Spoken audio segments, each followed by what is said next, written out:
This is your second stimulus check update and your stimulus package update as of Tuesday, September 15th. The House of Representatives have returned back from vacation yesterday.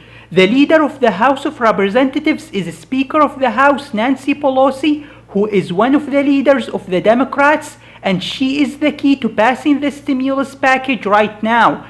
Currently, there are multiple offers on the table from the Republicans, which include the smaller stimulus package for $500 billion and the larger stimulus package for $1.3 trillion.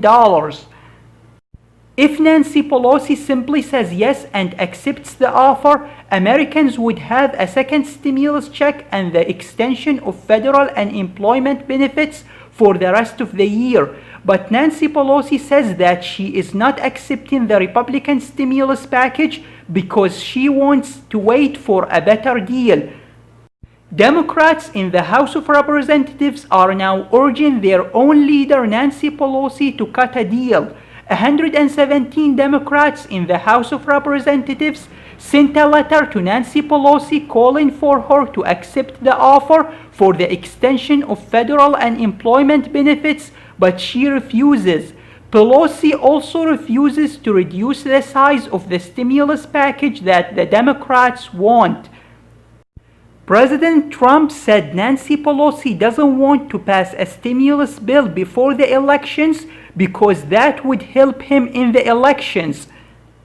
Senate Majority Leader Mitch McConnell says that Nancy Pelosi wants to wait until after the elections to pass a stimulus bill. McConnell says that Pelosi needs to drop some of her demands in the Democrats' stimulus request. Democratic Congressman Max Rose said that we should not wait to pass the stimulus package until after the election. It shouldn't be about improving our election odds and politics. That's why people hate both parties. Meanwhile, President Trump's executive order for the payroll tax cut is now in effect for 2.1 million federal employees, but it's not being widely accepted by the private sector. The reason why the payroll tax cut is not being adopted on a large scale in the private sector is because the money has to be paid back to the government next year. If you are in the private sector and your employer participates in this payroll tax cut, you might be given the option to opt out. However, military and federal workers will not receive that option to opt out. President Trump tweeted that when he wins the elections, he will forgive all deferred payroll taxes with money from the general funds.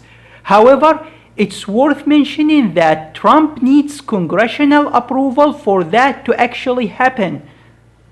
The Republicans are now putting together a bill to make President Trump's executive order on the payroll tax cut forgivable so that Americans will not have to pay back the government next year.